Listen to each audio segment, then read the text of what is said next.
And I was a huge fanboy of Fear. All I wanted to do was get a picture with Fear. Been there. And I finally find him. I walk up to him. I'm like, "Hi, sir." I'm taking the picture, and all of a sudden, this dude puts his arm around me and takes me away from Fear. And I have a picture with this dude in Fear, and I'm livid. I'm so mad at this dude. And I show my friend. I'm like, "This dude ruined my picture with Fear." It was Arteezy. I mean, I'm still a little upset about it. I really wanted that picture with Fear. Arteezy came in and ruined the picture for me. I mean, to be fair, Fear is a TI winner, you know. So yeah, that's true. Okay. If you're a fan of Fear, I've got a picture to show you after the panel. Don't worry about it. Asked to see picture of fear. You know, the other thing that I want to see, it's going to be this game. We're getting ready to actually jump in. This is one of the most anticipated matchups of the day. It is going to be EG going up against Secret, two front runners to potentially take the entire tournament, going to be going head to head. The loser of this drops down to that elimination bracket where it's really going to get saucy. Now, I do want to actually jump in right now and see what is going to happen. The players are now ready. Let's see who's going to take this one.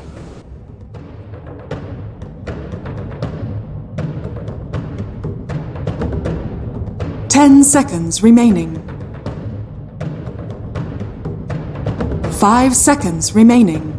That's right, as Rich pointed out, this has got to be one of the most anticipated matchups, Evil Geniuses versus Team Secret, and what better man to be able to break down the strategic element of the game with BSJ and I than PPD. Peter, you've had a long history in North American Dota. You've been heralded as one of the great captains to be able to lead teams. You heard Puppy's philosophy on leadership. You heard his experience, you know, like having personalities who try and take over the leadership role. Have you ever experienced that? Some of the players I relate to the most are captains. Unfortunately, I'll never have the chance to play with them because we're too similar of guys. And I think Nisha, right, coming into Team Secret, he's this, you know, this quiet youngster who doesn't have a lot of previous biases. Sure, he's been playing for a while, but never at this kind of a level.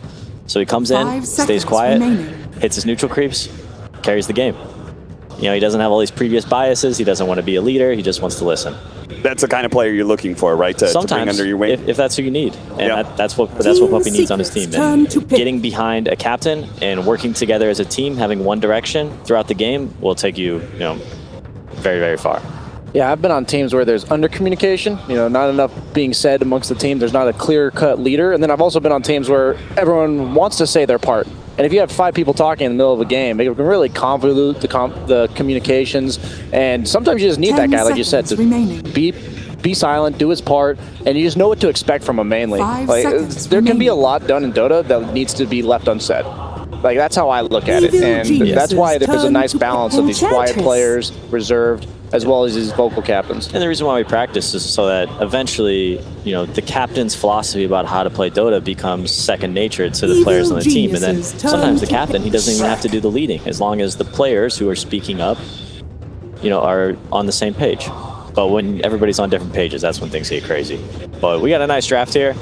I've been excited to break down these drafts. Team Secret and Puppy, they're a little bit tough to break down sometimes because, you know, I don't know what's going on with Team Secret drafts sometimes. We saw some. Did you guys look at Team Secret going into this tournament as they are the front runners and everybody's been looking at them? Did you try and study them and their drafting philosophy? Well, I mean, there was all these patches before TI and you didn't really know what people were going to do. So pretty much the only info you had was from the scrims that you played and a lot of, you know, matchmaking pubs to try to identify some of the powerful heroes in the meta. Team Secret, they're pretty private about their scrim opponents. We didn't get any games against them, unfortunately. 10 seconds remaining. But you know, when you're at a tournament, you're at this group stage, and after day one, you see, oh, who's 6-0? What are they doing? And from your point of view, what is Team Secret doing that is making them look so good? From DPC and now to TI, just continued success. I think Team Secret's the most individually talented team at this tournament. Their players seem to just understand what they're capable of doing in game and are capable enough to execute it in game as well. So I think they're just they're all making really fast, good decisions. And as long as their draft is on point, I think they have a real good shot of going further. And I think that Secret OG matchup in the next round would be really exciting. So you have already got locked in your head, Secret's going to body Evil Geniuses. I mean, I think Secret's the better team, but EG, like, they have these moments of brilliance where they have these series where they play super well. And Secret sometimes, you know, sometimes they get this weird puppy draft, and you're like, what is going on here? Like, and sometimes it just doesn't connect. Yeah. BSJ, from your perspective, what is EG doing differently? They had a rough start to this group stage, right? Yeah, I think at the start they were just too predictable, and I also think they came into the tournament not exactly on par with the meta, quite honestly. It feels like over the course of the group stage, they kind of did what PPD said, where who's 6-0, what are they doing in this tournament? And they kind of just started stealing the other heroes. That is honestly kind of a Bulba special, not to be a flamer here, but they are skilled enough to the point where they know these heroes well enough, and they're able to just be like, oh, I'll take a little bit of that strategy, a little bit of that one, sure, apply it to our own game. And I think I like their opening here. You have Leshrac, a hero that is flex pick, but I think Sumail's been more than impressive on this hero so far. Leshrac is one of those heroes that I identify as an Ench killer. You know, this Ench hero is super powerful in lane, around like level 5 to level 6. All of a sudden you just run out of regen, you have to leave the lane against her. But Lesh is one of these heroes with, you know, lots and lots of heavy magical damage, lots of physical damage through through Edict, and he can kill, you know, some Yules into stun. Like sometimes if Ench isn't tanky enough, she just drops. And 1 or 2 Ench deaths, and before the first 15 minutes, that hero just falls right off a cliff. Do you think that's why that last ban from Team Secret came in the first phase, the Gyrocopter, another one of those Enchantress killers? They're just trying to protect this first pick? Yeah, Gyrocopter is a good Ench killer, but I think maybe the Lesh is even better. And like we said, the Lesh is a little bit more flex. You don't exactly know what role or lane it's going in. For EGs, it's one of Sumail's best mid heroes, and as they are on second pick, they're going to be able to hold that final pick to decide if Lesh is going to be mid for Sumail, or if they're going to maybe put it on support or a side lane or somewhere else. They're going to be able to get that final twist that could surprise Team Secret. Lesh is a very versatile hero, and on second pick, it's really nice to have these heroes that, you know, can play multiple roles. Yeah, I like to have a natural, he says Enchantress killer. The one that supplies all the damage, that is mobile. I mentioned SF as well. We've seen teams deal with it that way too. It's just a hero that naturally pushes out their lane and then will easily rotate quickly to that Enchantress, where it's him +1 is enough to threaten the Enchantress. And I think that's a core part of Enchantress, where if she can't play the map with one hero missing the way she wants to play, or maybe she has to itemize 1 or 2 items like a hood or a force staff, it just makes her game a little less luxurious. But the fact is, there still could be a position 5 Enchantress. That's like the power of this hero as a first pick, the flex idea. I would not expect that to come out in this big of a game. I've played some 5 Ench in my days, but this hero is just so powerful in the offlane that he just demands attention. And with the Shaker, he's going to have that early fissure block to get his lane back. I think once Ench gets level 3, she just becomes unkillable with the 2 points in either Untouchable or Nature's Attendance. And now we do have our 5 position from Team Secret. Chen with the synergy of the Enchantress as well off that healing amplification. And because Ench is so strong in lane, it's eventually going to free up the Shaker to start rotating throughout the map, kind of having free reign to, you know, get summoned around by Chen. Maybe they'll do some tri-laning. Maybe he'll gank mid. They'll be able to hopefully ease off the pressure of this 22 or this last pick from EG, with, you know, because they kind of have to expose their mid on this 8-9 pick. I think they're going to have some trouble with the creeps in the early game so far with the Evil Geniuses. Yeah, in the mid game they have ET, Leshrac with the spread damage. Yeah, Windrunner is also an Ench Slayer, right? In the mid game, we also have seen Windrunner be ran as a 4 position. I know Crit has played this hero quite a bit. We've seen these archer type heroes, these Maranas, Windrunner, Lina, Leshrac. These are they 4? Are they mid? Can't really tell. I would guess that usually the heroes you pick later in the draft end up being core, so I would suspect that this is going to be Sumail playing the Wind Ranger, and then they're going to save Arteezy's hero for the 22 pick.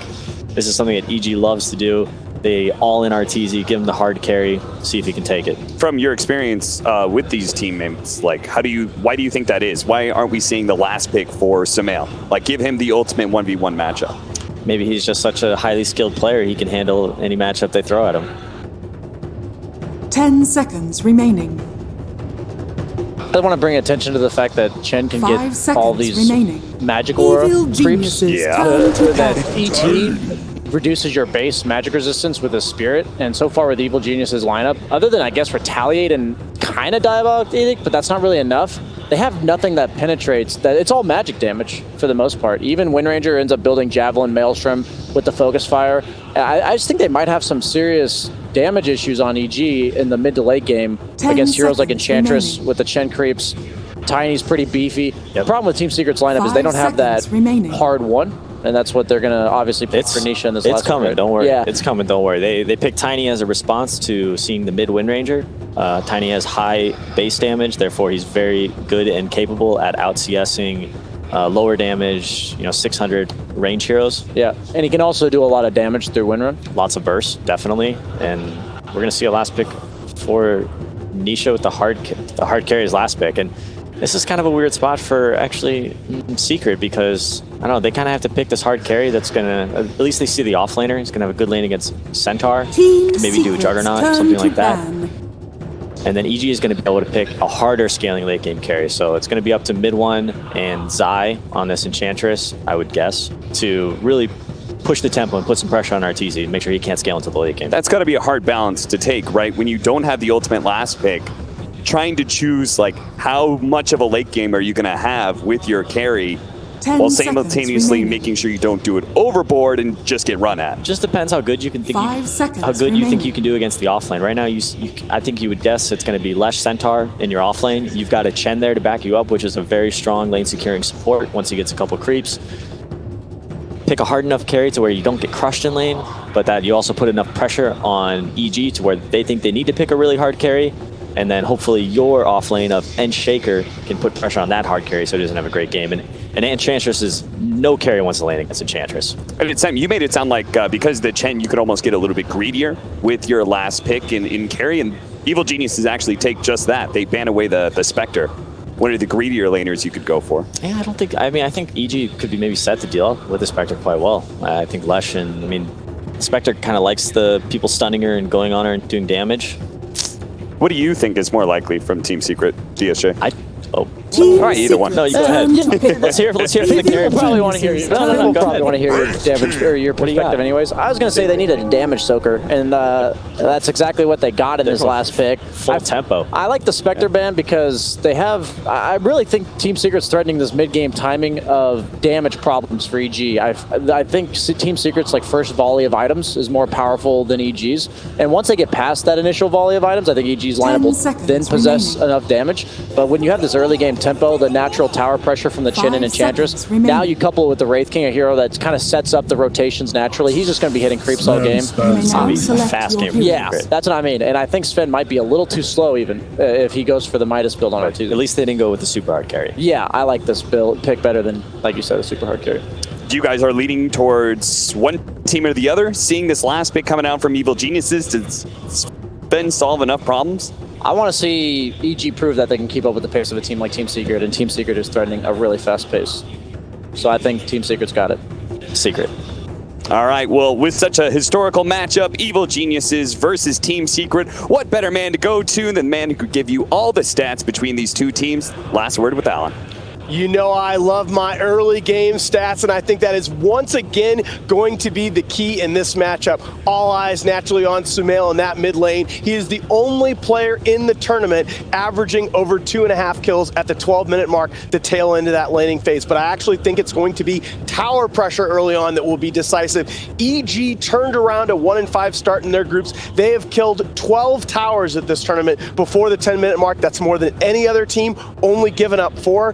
Secret have a 4-4 record that category, tower differential of 0. Going to be huge. Secret are going with an Enchantress for the first time in the last 2 patches, but they're going to try and shore up those lanes behind the puppy Chen. 17-11, that is the most wins of any player hero combo ever at the International. 2 Titans of the West collide with a top 6 finish at TI9 on the line. Lyrical and Trent, take it away.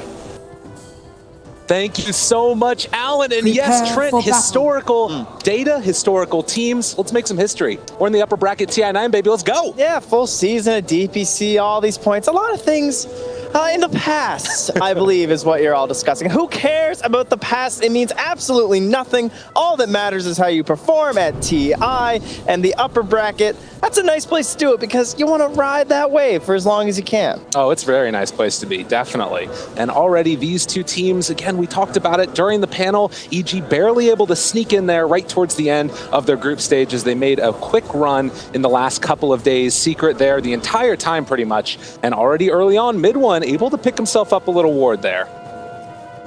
Right off the bat. So this draft coming out, largely agreeing with most of what the 30 panel had to seconds say. to battle. Right? They're discussing things like the timing and everything, things looking quite scary. You know, we talk so much about this Ancient Apparition and Alchemist, I feel like, where you're like kind of protecting that pick later on. Like, let's say you pick the AA, then you can pick the Alch later. Now, in this case, you take that Ench early, and no one really wants to pick Chen, I don't think, versus Ench, right? Very annoying to play against because the enchant, so they managed to snag up both of them and give themselves a very fast-looking game here from Secret. Well, mid one coming in to say hi, and yeah, that feels like it's going to be the story of this matchup. Really, is how well can EG absorb this pressure that's coming in from Secret, and already Zai giving his buddy the business as they head through the river. A couple of good friends duking it out up there, but the stun easily secures the bounty for Arteezy to give him the 2-2. So a lot of mysteries in the draft, right, for EG. You didn't quite know exactly where they're going to be laning these heroes, wondering who's going to be picking up that Leshrac. Such a flexible, probably the most flexible hero right now in the meta. As, ooh, what a deny there from mid one. And that is the frustrating thing versus the Tiny. It feels like even when you're casting your spells, trying to secure CS, it's not enough. Yeah, the hero is just so hard to deal with, and a second one whiffs off the mark there. It's getting warmed up, you know? That's true. I mean, this is really one of those matchups that you could just watch mid the entire time, it feels like, and there'd be something interesting to talk about, because probably two of the best mid players in the world right now, and from a historical perspective as well. Yeah, but on top of that, you also have a lot of stuns on the side lanes too. So opportunities for kills galore. And we get some shenanigans up top there with Yaps right now pulling the creep wave too to help secure the Enchantress, who just, of course, needs all the help she can get the lane if she wasn't already annoying enough for you. Yeah, Zai definitely just keeps the pressure onto Arteezy, and he is going to have to come back behind the tower to try and farm this one up. Maybe connect it over with the creep wave as well, so that way the lane doesn't push too far underneath the tower, and they'll see if they can get a little bit aggressive here. Zai just having the heal, so does not have that reduction in attack speed from the untouchable, and Fly gonna play intercept. Yeah, he's getting as much as he can out of this, right? Because he's like, I know the second she gets untouchable, I'm kind of useless. Yeah. So gonna try it for now. Giving each other the high fives as well. He's doing the math. He's like, all right, let me see here. Yeah, it's time to get the heck away. Okay. And Arteezy will come in, play intercept. They do draw some aggro there again, but won't be that big of an issue. Mid lane, Avalanche and Split Earth traded off between the two mids. And this is all to the tune of getting a little bit more for that Earthshaker. That battle that was going on up there top towards Zai, which is what you normally see from Team Secret, giving a lot of priority towards Yapzor, who has moved in towards mid. Oh, we do have a haste run on that bottom spot, though. It is scouted, however, by that ward, of course. So EG might even know that Crit has been seen with this as well because of how mid one was so easily able to de-ward. Definitely. They should be aware. The wraparound is coming right now from Yapzor. It's Sumail kind of have an inkling that something's happening. They won't be able to get it, but does at least push back for a moment. Yeah, that's a giant observer ward, making things pretty easy for Sumail, but you still have to respect it, right? I mean, obviously the Yapzor knows that he's seasoned at this point, but he still has to play a certain way as long as he's going to stand there. And now another grab of the creep wave back behind the tower. You know, at various points throughout this year, it's felt like Zai has just been the best player in the world. Yeah. And I think that he's still been able to have a really good tournament here at TI, keeping on that impressive streak that we've seen. And you see S4 is getting punished because Crit's going for stacks right now. Going to go for a double off to the side to try and propel his Leshrac, and he will be successful, nice and easy. So a little bit of gold saved up in the dire triangle at the moment. Definitely, and another wraparound coming. The fissure's going to land. Can Crit come in to save his buddy in time? He is still going for the edict, the walk away fairy fire. Is it enough? Not quite. Actually turning back in. Sumail thought he was getting a little bit too far forward there, but might be able to instead go on to mid one. It's like they won't be able to get that much more damage as the Tiny knowing the limits of his hero. But this is kind of rough. Doesn't have a bottle charge either for mid one. Yeah, Crit's just kind of hanging around here for a little bit here. Now Fly's rotating through. We're going to see that Yapzor is also still lurking. And we get some lonely offlaners. Yeah, this is weird. This is sort of going back to the old days when you had 2v2 mid, basically. Oh, trying to break the salve, and they do manage to get it. So salve broken as soon as they pull it back out. That is nice. That's an empty ball, and so he needs this top rune. Oh, Sleep comes out. They have the Split Earth afterwards. In fact, mid one might just be going down here. They try and find the kill, and in fact, can they get it? The Avalanche barely able to save it. They pull it back under tower. They try and turn the fight, but there's already creeps there, and now pulling back in that Spirit Tower. Crit able to get it. I got a little worried. I thought maybe with a high five he's going to run into trouble, but Crit will bail them out, and that was all because they're trying to secure that top rune, right? Yeah. They want to ensure that he's not going to get the ball. He just canceled the salve. So mid-one's going to come back now. He's got some regen to help out Yapzor too. But great start there for EG in the mid lane. 4.5 minutes. Oftentimes people say that these early game kills don't end up mattering that much. Still, obvious a great way to propel that Lesh forward, and as the stun comes out, S4 just going to TP back towards Shrine, where it will come off cooldown very shortly. This is nice too. Make sure you get a stack, of course, for your Sven buddy. Well, or possibly the Don't mess Lesh. it up, S4. Do it. Oh, he's got So it. there's a lot of pressure. There's TI stage stacking, you know? If you're missing that one, you got bigger problems. Incredible. He even gives it the ping. He's like, yo, I got this, guys. Don't worry. Hey, the Chen creeps were coming. He almost had some trouble. That's fair enough. Well, that's 4 bounty runes, it looks like, for Secret. Yeah, they were back Dire's stacking, top I think, with tower is under several attack. heroes right there. So, you know, when you do the map, that might work out okay for EG, or at least you're allocating your resources instead of spreading across the whole team with the bounty runes, you're pointing them at the target that you want. Ah, that's a good point, yeah. Unless they get stolen. That would be tragic. Yeah, you don't want that. And we have seen a couple of instances where teams will just come in and drop ultis on supports just to clear up the stacks. Could be a moment. I would fully believe that YapzOr would echo a stack. Definitely. That first Echo Slam, it's hard to get a lot of good use out of it. Crystal Maiden, Shadow Shaman, even stacking Ancients for the Serpent Wards. Oh, mid one. You got to be a little bit careful. Fly is nearby. It is nighttime. The Stomp, it's going to connect now. And no rotations as of yet. They are bringing in the Earthshaker, but they don't manage to find the Split Earth. So mid one gets away from trouble that time. And Rune gonna spawn bottom as well. Man, unlucky for mid one so far on the runes. They just have to deny it with the Chen instead. It was an invis. Trading off those power shots, Crit's just not giving Ramona's notice. It really does feel like we're back to, 2v2 mid in a way almost. Keep on rotating in there towards the lane. A lot of lurkers, a lot of hanger-oners here. Now, well, Sumail, he's got that arcane rune and he says, sorry, Sven. I'm going to handle this. Because much like a cleave, right, this is a magic spell that doesn't take into account how many units it's dealing damage to. So it is just as efficient at clearing out these giant stacks. Yeah, so solid. Takes it down, and Sumail going to get a nice little boost of gold there. Again, as we mentioned, there are heroes on the side of Secret that could hypothetically move in and try and steal some of those away. Granted, none quite as effective as the Lesh or the Sven. But the hero that we haven't talked about all that much as of yet has been this Wraith King, who's kind of continued to farm up so far. 40 and 18 on him. Oh, did they just get all 4 stacks? 1, 2. Oh, they got 3. Look out down bottom as well. S4 kills are cool too. trying to get away from this one as the fissure's going to land, and they will be able to run down at the Centaur, it looks like. So Nisha picking up a kill on top of having really solid CS in the lane stage. So while they did that, though, they actually had 3 EG heroes all stacking camps inside that jungle. They almost got all 4. They missed 1 camp, but it does show you what they're trying to do in this game, right?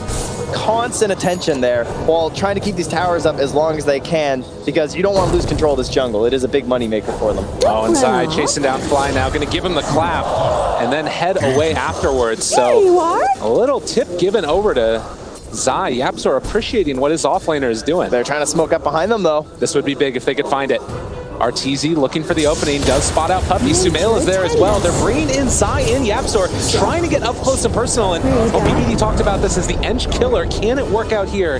Looks like it's just going to be running away time. Yeah, oftentimes you only have enough for like that 1 burst this early on. So they hit the Chen first, and they'll just have to be happy enough with Dire that. are scanning. And all this movement does give Crit a little bit of time to himself in the mid lane. Level 4 now, getting a fair few bit of CS. Actually already has a Javelin. So Bassi Javelin could become a bit of an issue once that Focus Fire comes out. Tower Yeah, actually going to be effective at the level 6 if he wants it. Oh, Stop and that's now. Managed to hit Sumail. Oh, the fissure. Well played. That could have been a kill. Yeah, you've got the possibilities of going aggro with this Earthshaker and Enchantress by blocking people off for the easy impetus kills, but also the defense Dire's when you have these top telegraph tower is under setups that attack. EG are relying on to hit that split Earth. So again, the defensive supports that you've got, at least somewhat. Earthshaker fulfills a dual role, but Chen later on with that Hand of God, gonna have to watch and make sure that EG don't commit too far if they hope to come out on top in an engagement. Yeah, we're closing on it too, right? 10-minute mark. Should be an easy tome pick up there Dire's for top Puppy. tower is under attack. But so far, Dire's it really does feel like structures are Secret is the one that are fortified. kind of making the moves around the map, while EG Radiant's just trying to middle play a little tower bit is more under attack. passively until they get into those first round of items. And this is to the benefit of Nisha, who's now sitting almost 1,000 gold ahead of Arteezy.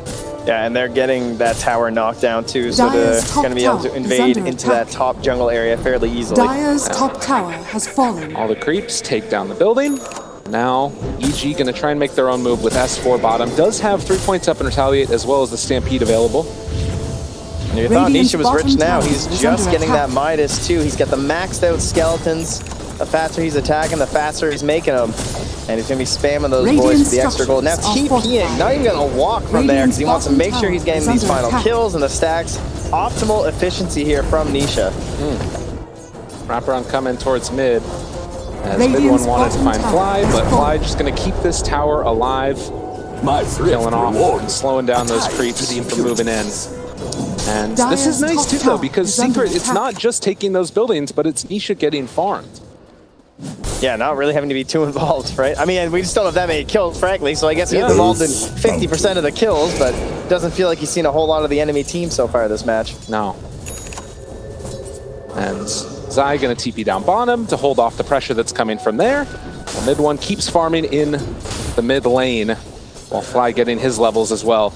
And kind of feeling like it's, again, one of those instances where it's sort of that, you know, no rush 15 minutes or so, where everybody kind of hangs out, gets into those Mana Midases.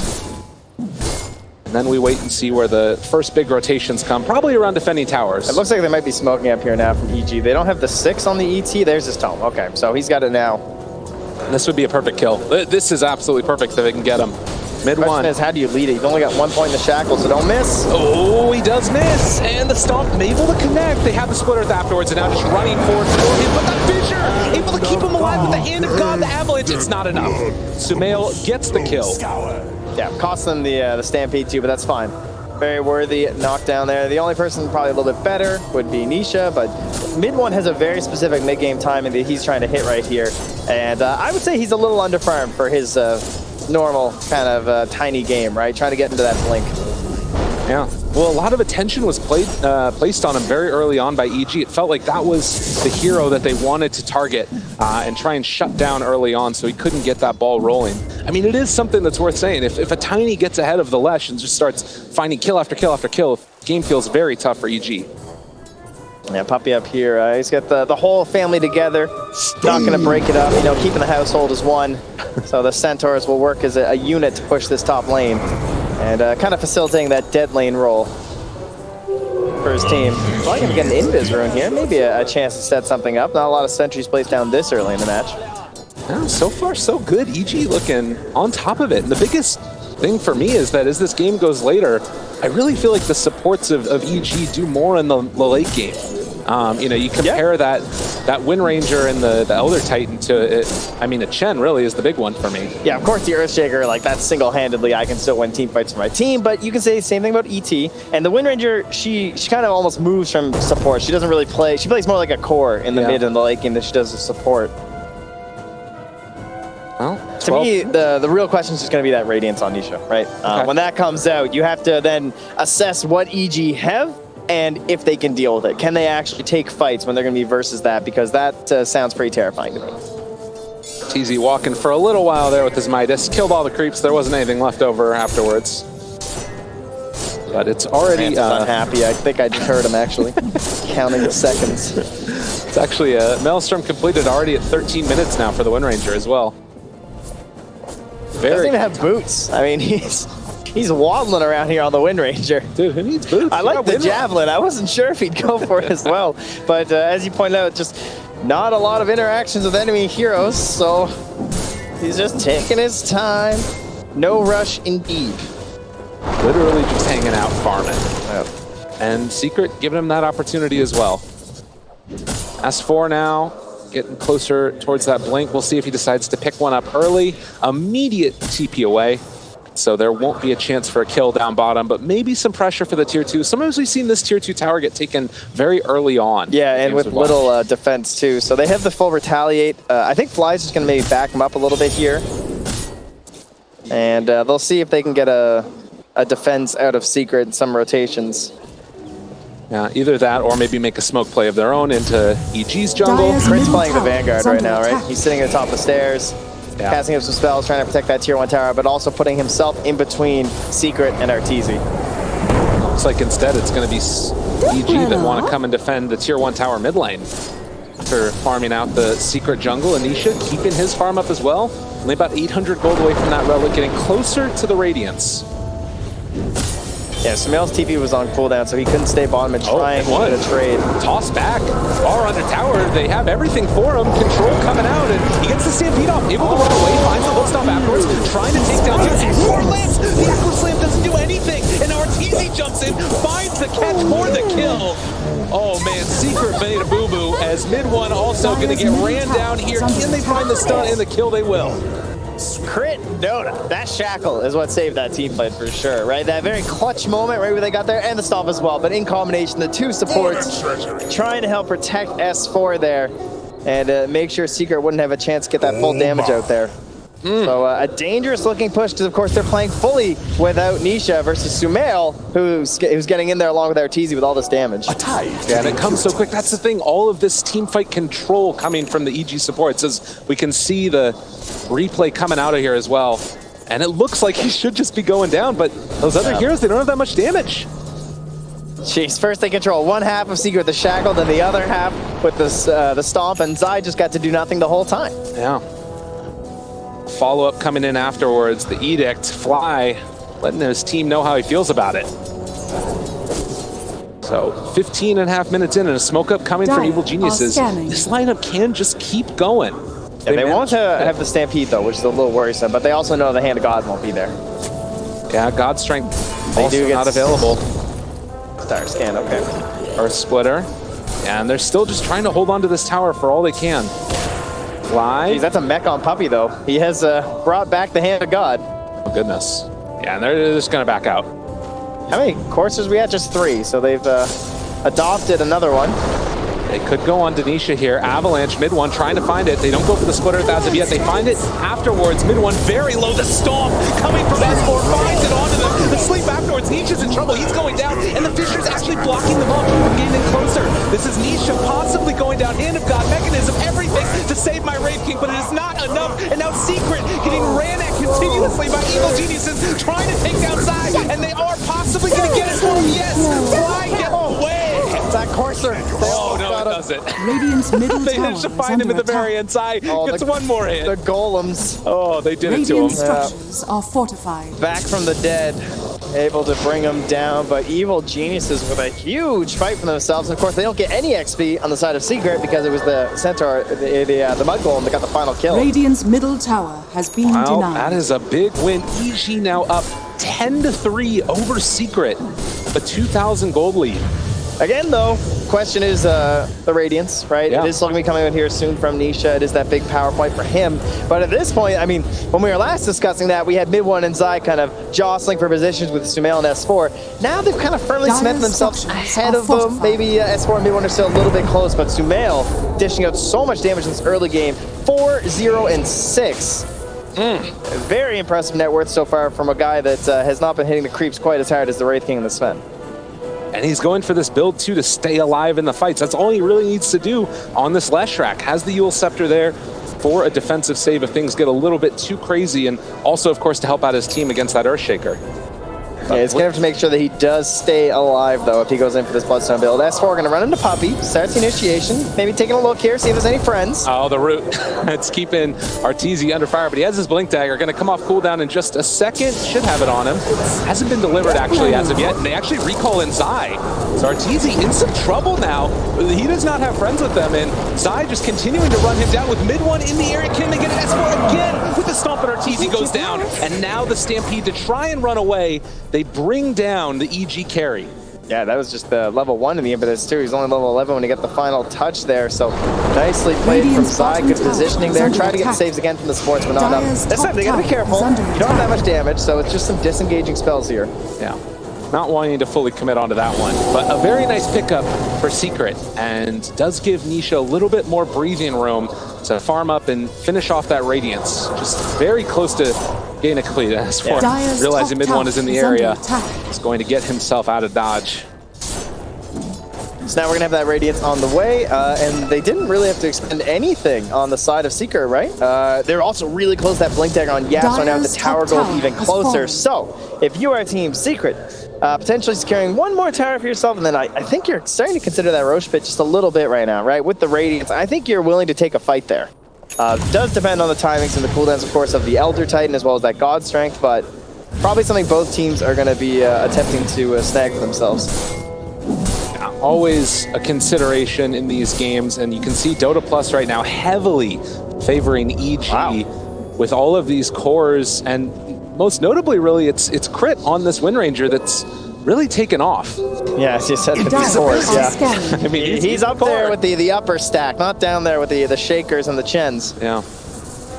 A very defensive smoke here from EG, basically just taking back control of their own area. And this is feeling like it's taking a little bit too long. Yapstar has enough for his Blink Dagger, but they're actually not quite going to go for it. He needs to get over to the side shop to get it. I thought that was going to be a fight, but Courier's EG going decided to instead. back out. It is a fat Courier, too.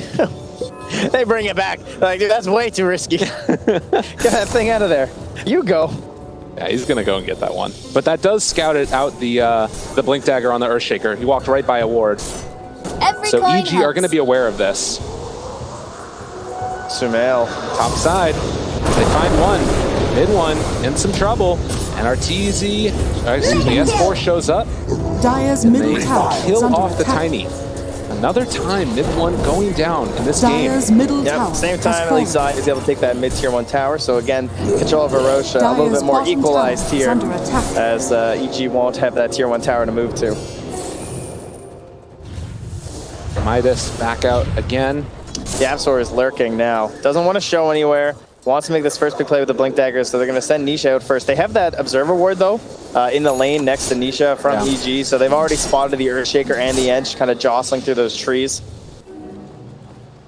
And at the 20-minute mark now, with the mechanism done, they're just going to try and, it seems like, kind of wait to farm up their next set of items.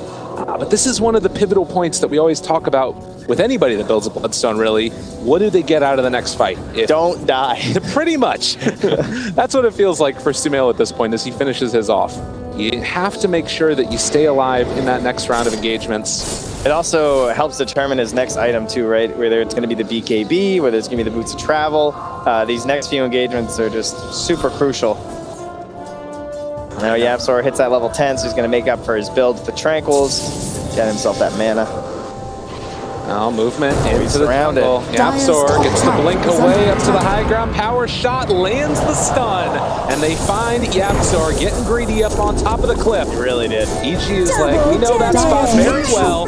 You can't hide there from us. And they will find that pickoff. Maybe it was a taunt, you know? Possibly. Mid one in the bottom lane, they find him as well. And Grit chasing him down, has the shackle shot afterwards. He's now 0-6-2 on Tiny. Oh, I was talking about Crit. Well, I know Crit's doing everything. Is he a mid player? Because he's ahead of the Tiny. Okay, he's not quite. But he is kill-wise, that's for sure. 4-0-7 on Crit right now. A mid-Tiny, an aggressive hero. Someone you expect to be going across the map and picking up kills for his team to create some space. No, he's creating space in the ground. His grave. And to be fair, it feels like it's a lot based upon how much pressure they put on him. Like, this was the game plan from EG going into it. They're like, we're going to mess this guy up. He will still be creating concerns, I think, for Sumail if he does go for the Boots of Travel build before the BKB, right? If this guy's off on some side lanes by himself, Tiny's a very scary guy. He can blink, he can just toss you back to someone who's got a little more gold, like that Wraith King, right? Get the follow-up stun, then you get some help from Yapsor too. There's not a lot of safe places on the map in terms of split pushing, but Aleshrak, beyond just the Boost of Travel function, the TP is always going to appreciate all that move speed in the engagements. Move speed from the smoke now for Secret. Oh, they jump forward. They find him, trying to get a turnaround here. Fly, able to get it. The splitter down. They have the shackle onto one. There's not a lot of damage coming out from Zai, but now he turns to try and find the fight for the hook stomp. Onto 3, S4 makes it happen again. They haven't been able to play Dota, but Yapsor coming in with the Echo Slam. It's not doing enough damage, though. Maybe the follow-up coming from Nisha with the Blade Mail is, though, as Sumail tries to run away. You'll Scepter, leave him alive. Is it going to be enough? He's still walking away, crit controlling. Nobody has died except for that Earthshaker, but S4 again finds the big stomp, the power shot afterwards. They need to run away. Zai's doing too much damage, the avalanche toss, and the kill comes through.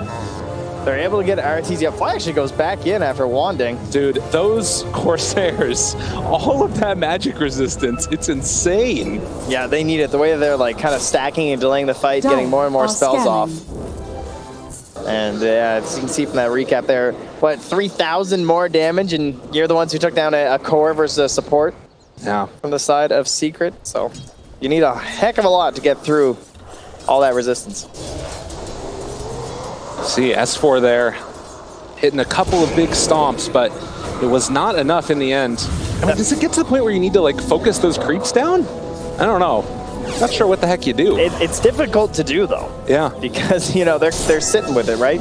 Maybe you come to a fight with your Midas fresh or something and just opt for it, but they've only got one on the Sven, and I highly doubt Arteezy's going to be down for that play. Maybe even going in and trying to like clear them through with the Sven himself if he's able to find him and spot him. But it's not easy. Not easy at all. 25-minute mark. Secret going to pick up 3 of those bounty runes. Sumail gets the other one. Crit's actually a higher level, and that is nuts. Has the mechanism, so EG has some form of sustain for themselves now as well. And then the one reason that fight also went really poorly for EG was because when it started, Fly Spirit was on cooldown. So that's why he had to throw out a defensive Earth Splitter. He did not want to do that. Yeah, right here, when Arteezy gets jumped, the Spirit's not ready. So Fly's sitting there like, usually, right, I'm going to throw that Spirit, I'm going to stomp. He has the Earth Split instead, so already the fight gets messy. If they had a stomp on that 3-man ramp, that could have looked a lot better for EG, but S4 instead has to come through with that big hoof stomp there. And Secret, it's slow for them, right? Because they're eventually getting this damage out. But there's not enough from EG to secure the kills. And maybe something similar going to happen here. Nisha's not with the team. Sitting up on the top lane, but obviously can get in quickly if there is a fight brewing. S4 looking for an opening as the smoke is going to dissipate. Yeah, the Ogre Frostmage is the only person playing the lane. He does eventually leave it. But other than that, it's just creeps and skeletons. Yeah, all of these creeps are super OP. You know, you get the full stomp coming through. Arteezy following it up, already initiating. Can they get enough damage out though? It's looking like it's going to be there. Zai also getting turned upon. They buy back on the Tiny though. Can they get any more kills? Secret trying to find something afterwards. The fissure, timing from Yapster as the BKB wears off. Avalanche controlling up this Sven. He's able to get a good shackle, but it's not enough as they will kill off the carry another time. Yeah, just hopping onto the Tiny just feels like the worst possible option. He is the last hero you want to initiate on, I think, in these fights, because he's not that worth right now, right? He's got Blink Echo. I'd rather maybe try and get Zai before he can get anything, try and eliminate the Chen or the Earthshaker from the fight. And even the Rage King would be something. Perhaps try and get down that first light without spending too much, but they actually spent a heck of a lot there just getting that first kill, and then of course he just buys back and puts him in good position for Roche. And now you're in a position where you have to give up Roche as Evil Geniuses. They're going to try and slow it down with the Elder Titan Spirit. They have the stomps to land on top of it. Oh, but his Spirit's going back. They have an idea where he's at. Time to run away. And Yusuf built up Sumail. Actually going to find Yapzor, maybe going to bring him down. Hand of God is having to be used. The power shot comes through to finish him off, and now mid one able to control onto Fly. I mean, Roche isn't going down quite that slowly. Can they really get there in time to contest without a buyback from Arteezy? It's getting super low. Fly trying to make it happen, but it's not going to be enough. I mean, oh, they're waiting. That was a moment. And now looking for the follow-up. Another stomp, another catch the shackle. Able to interrupt at mid one though. Being that stalwart force in the middle of all of them to make sure they can't initiate onto the rest of his team does mean that mid one is likely going to die again. But he's able to keep the rest of them alive. Sumail still living through this one. Arteezy back in the midst of it. Turns on to Zai, wants to kill him off instead. Turns on to Nisha. Barely able to keep Sumail alive. There's no man on Zai. He gets one last hit with his shot dog. That's enough for the kill. And now Arteezy trying to stand tall against absolutely everybody. Needs to run away. The Earth Splitter comes through, still dodging. Crit even trying to slow them down with the Rinland slow, but he will too eventually fall. And EG managed to get a couple of buybacks out, but still it's the Aegis for Secret. Yeah, at the very least, you were able to, as you said, secure Arteezy's escape, but losing a Sumail gonna hurt them heavily there. And he tried to ignore the Rage King, but I don't think you can, right? He tries to go past him, try and focus on Zai, because he knows that he can't allow this engine to be there in the back line, but then there's no real additional follow-up damage there onto Nisha. Easy breezy. I think they just need more at a crit. It's hard to ask for more when the guy's 6'1" and 10, but no. It's the guy's got a BKB, so Sumail can't do a whole lot to try and help deal with Nisha. And then that Blade Mail absolutely wrecks crit, which is probably why he's not targeting him, right? Because if I go for that focus fire on him, I'm just gonna die. And you can see this opening here as well, getting that stomp, same time as the shackles came out actually. Yeah, a little unfortunate in that regard. But they did manage to find the mid one kill yet again. And then, of course, the follow-up coming. It looked like Zai maybe was going to not be able to get the last kill onto Sumail there. Look at those coursers, though. I mean, you see the buffs down at the bottom. It's true. They're just hanging on the high ground there. So a couple potatoes. I guess the coursers could be the meat. It could be the meat and potatoes strat. We good with that? I like that. Yeah, idea. sounds good. Meat No and problem. potatoes. Let's fit it into every Yeah, cast. makes a lot of good. Well, first course, center coursers, they're still there. He's got 2 potatoes, some meat. Yeah, they're heading off He across the map. needs to find some more though. I like that. Attend us. Zai, walking uphill. Ninja. They have a shackle shot lands. Nisha just gonna walk forward. They find the hoof stomp on the back line, but another fissure.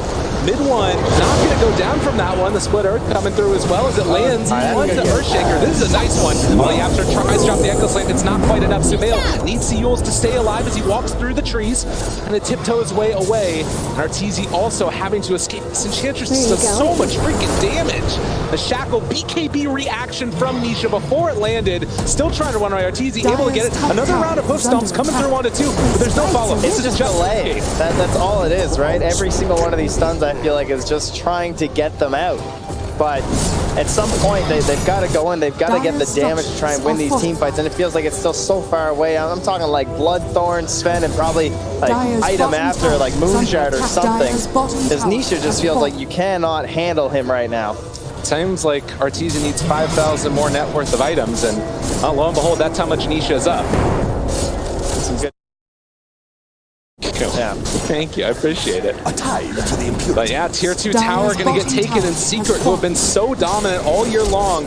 Gonna try and take this game in the upper bracket. Assault Cure has done as well. And again, it's feeling like EG, their only solution is to try and delay. Stomp gonna land. But no follow-up as of yet. Another round of shackles, trying to kill off the skeletons. They're not sit back at all.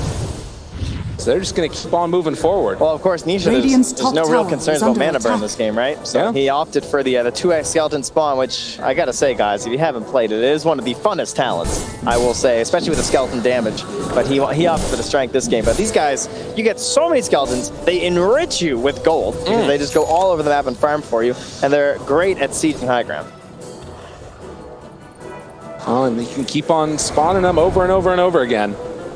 And, well, in the meantime, Evil Geniuses looking to find a pickoff. S4 runs into Yapstor and mid one. A little bit of a toss-up in the air, and hey, how you doing? See you later. Well, considering the way these fights have been feeling, I'm surprised the net worth is so close. Currently, Nisha, team? Oh. All right. He's just out of there. No Earth Splitter in time there, and well, not gonna need his friends. As he's just feeling the strength of his hero right now. And now he's a Shadow Blade. Okay. Interesting. All right, Nisha.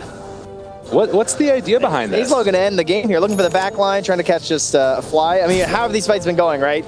Just a nuisance. If we initiate onto anyone that's not fly, we get stomped. We initiate on someone who's not crit, we just get shackled or something. So if you can get onto one of those two before they can get their spells off, before the wind run, they can have a chance of actually bursting down one of these very annoying, essentially save supports at this point. The smoke up coming from them as well. They will try and find somebody, but looking so far, nobody's around. They realize the smoke doesn't break on the illusion. Also that he's not killing off the creep wave. Kind of a red flag.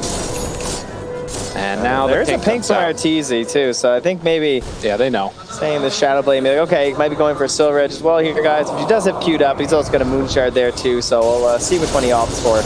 That is one thing with the Blade Mail, is that it does make your inventory a little wonky, I think, when you play Raid Team, because after the Blade Mail and the Radiance, you tend to get gold so fast that you're almost ready to replace the Blade Mail in like 10 minutes. And again, it's sort of a testament to the craziness of Dota. Right now, the kill score 9-20, but if you keep your eyes on sort of the win probability and where we're sitting at this point in the game, it's almost back to about 50-50, it feels like.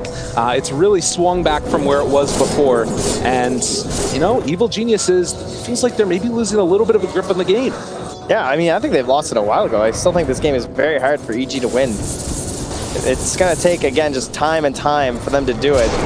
Maybe they can. It certainly helps that mid one's been a virtual non-factor, but a damage sponge. And this is a nice little pickup for them as well. Taking down mid one. Can Secret get there in time? Not quite now. They're kind of committed to this fight as well. Another great fissure coming from Yapsor.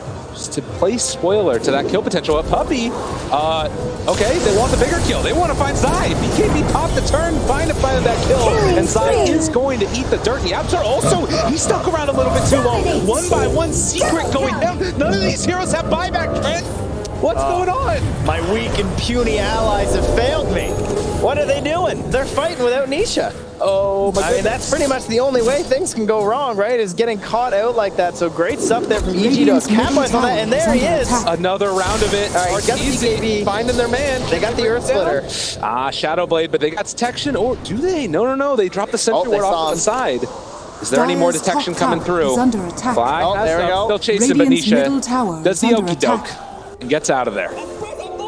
Now, does he farm the lane? No, okay, he's not that brave. Now, I thought that the Roche was going to be back up in time for him to take advantage of the lack of buybacks, but does not look like that's going to happen. So with the 3,000 gold lead, EG again starting to play catch up and getting farm onto that big bad Sven. Well, as you said, catch, right? Because much like the way that you're able to delay these fights and drag them out because of the heroes on EG, equally they have very good catch from those same heroes, right? Even just the Spirits getting ahead, you've got the Wind Ranger who's so quick with the Shackles, the Leshrac with the Yules, and then S4 who's been playing out of his mind with the Stomps this game, I will say. I feel like I haven't given quite enough credit to him. He's been hitting 2 or 3 man Stomps virtually every single time. Top tower is So under attack. if the fight goes bad for Secret, it's going to go real bad because they're going to run you down like that. Well, it does feel like it's kind of a weird game right now for S4 because he's kind of just this big ball of auras and a stampede from time to time with that big stun that comes out. Yeah. But really not lacking that damage. That's where crit is coming into play. And well, speaking of crit, he's going to get pulled back in. He's level 20 though. Talent. And the chase forward, the Bloodthorn. Look at the damage coming out. S4 finds the stop there again. Onto 2RTZ, trying to take that one. It's going to be Zai. And now afterwards, turning towards mid one. The Avalanche trying to delay things, but it might. Oh, Yapzor! Where's the follow-up? No, Nisha's there. Do they have enough damage? It's not looking like it's quite going to be there as EG continue to run through them. And Sumail just backing away from Nisha. His BKB wearing off to him. And actually, Crit lives through this one as well. Avalanche isn't going to be able to actually reveal himself. And Crit goes down. Puppy also going to hit the deck. Another round of another bunch of kills. Nisha just trying desperately to hold on here. Chasing down and finding Arteezy. They blow him up. Able to get the kill on his Sven. Mid one with this buyback might be making enough space for the rest of his team.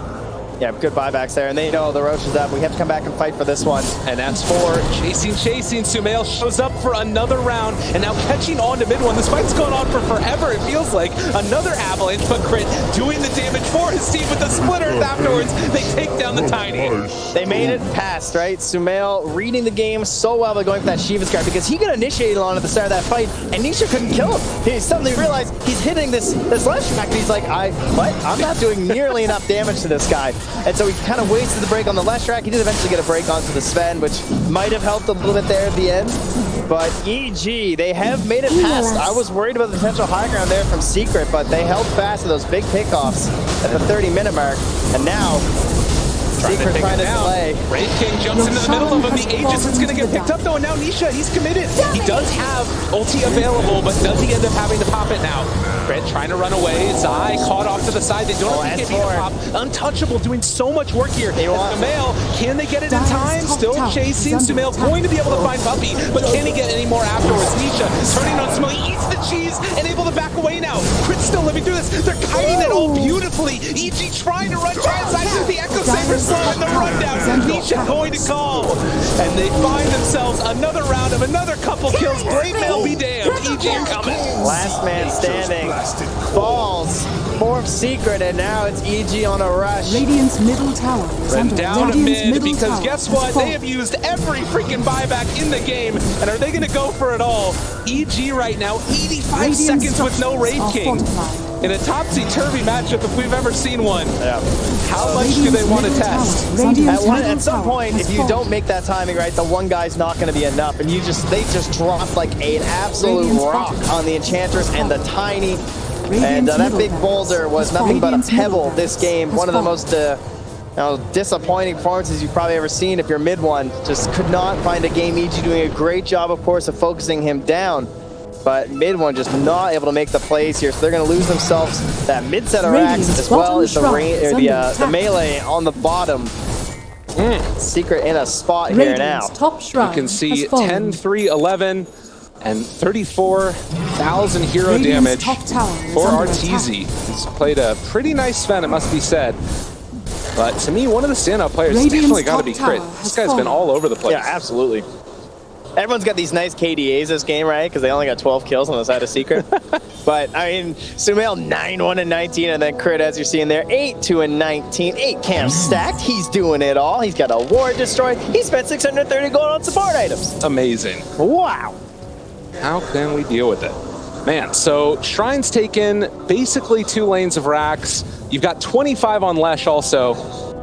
So all of those Diabolic Edict explosions love that. causing some trouble. That's how you siege a high ground right there. Oh, yeah. Pastron picked up for Sumail bottom, or rather top, and there's an Arcane down bottom. But if you're Secret, what's the play at this point? Like, you're down 15,000 net worth. You've got, at the very least, Aghanims now on mid one. You need Crit.